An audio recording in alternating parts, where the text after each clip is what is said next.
دوت ندمان على اللي عمله معاك. اللي عمله معاك بقى كلام، اسلوب، عدم اهتمام، تجاهل.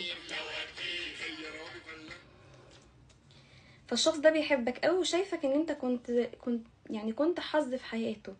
ممكن يكون الشخص ده يعني ممتن للفرصة، للقدر، للنصيب اللي جمعه بيك.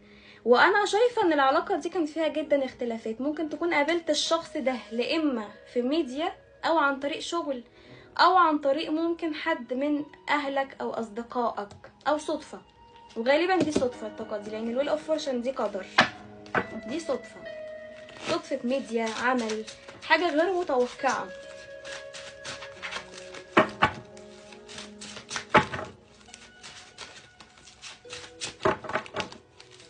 يعني جالك في وقت انت مش مستعد فيه العلاقة، مش مستعد فيه انك انت تجازف وتضيع وقت او تضيع مشاعرك وتستنزفها من علاقة عاطفية. ظهر في حياتك بدون سابق انذار. فواضح ان انت اصلا ما كنتش بتفكر في الحب في الوقت ده، كنت بتفكر في حياتك، بتفكر في اسرتك لو انت شخص متجوز، بتفكر ممكن في مشاكلك او في مستقبلك. يعني انت ما كنتش مركز على العاطفة. ولكن الشخص ده جه واحتواك، جه وعيشك ايام حلوة، لحظات حلوة. ولكن ممكن يكون يعني العلاقة انتهت بسبب تدخل حد، في حد اتدخل، والحد ده سيطر على عقل الشخص ده وسيطر على افكاره.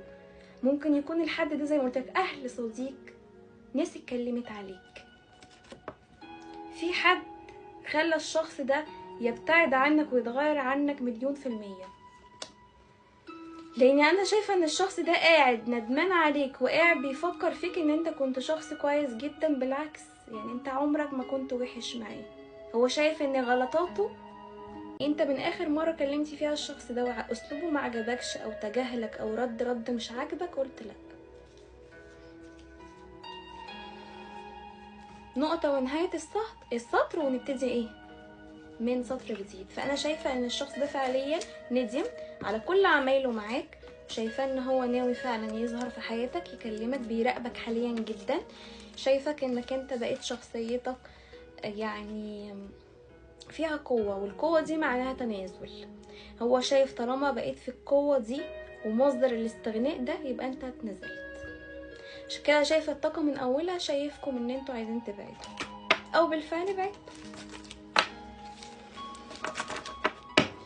تمام. في عندك فك بلوك، في عندك تواصل.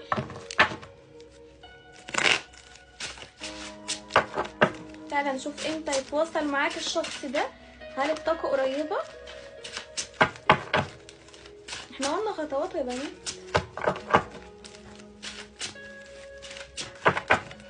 امتى راح يتواصل معاك الشخص دوت؟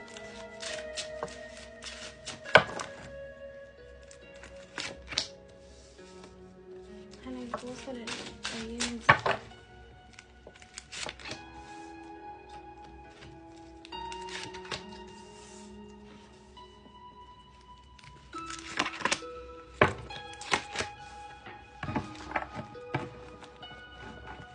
طيب ثواني كده يا بنات. عندنا هنا الابراج اللي هيحصل معاها تواصل خلال من دلوقتي لطاقة اول اسبوع في الشهر الجديد. عندنا برج الثور، عندنا برج العذراء، عند الاسد، عند العقرب،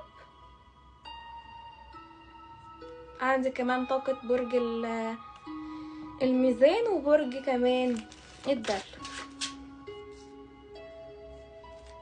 تمام. دي الطاقات اللي هي بتاعت الفترة اللي احنا فيها دي يحصل تواصل. طب الناس التانية، يعني مش كلكم هترجعوا طبعا في نفس التوقيت، اكيد هتختلفوا عن بعض، وده ظاهر لي في الطاقات هنا اهو. فعلا الشخص ده تعرض لظروف خلته بقى اسلوبه وطريقته فيهم جرح، لان واضح ان الشخص ده جرحك او اساء اليك. وهتقولي ليه؟ هقولك لان ظاهر لك الكارت ده. الكارت ده معناه ان الشخص دوت ندمان على اللي عمله معاك. اللي عمله معاك بقى كلام، اسلوب، عدم اهتمام، تجاهل. فالشخص ده بيحبك قوي وشايفك ان انت كنت حظ في حياته.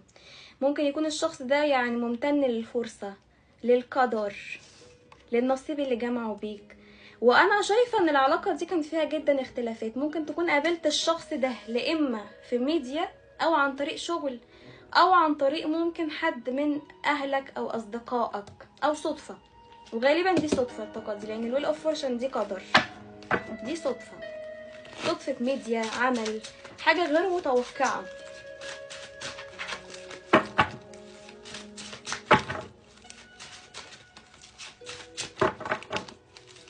يعني جالك في وقت انت مش مستعد فيه العلاقة، مش مستعد فيه انك انت تجازف وتضيع وقت او تضيع مشاعرك وتستنزفها من علاقة عاطفية ظهر في حياتك بدون سابق انذار. فواضح ان انت اصلا ما كنتش بتفكر في الحب في الوقت ده، كنت بتفكر في حياتك، بتفكر في اسرتك لو انت شخص متجوز، بتفكر ممكن في مشاكلك او في مستقبلك.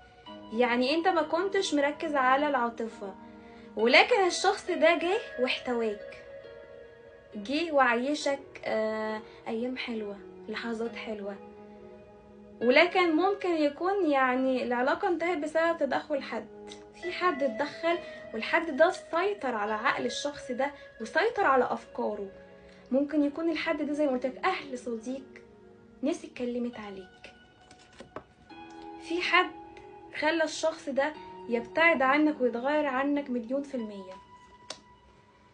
لان انا شايفه ان الشخص ده قاعد ندمان عليك وقاعد بيفكر فيك ان انت كنت شخص كويس جدا. بالعكس، يعني انت عمرك ما كنت وحش معاه.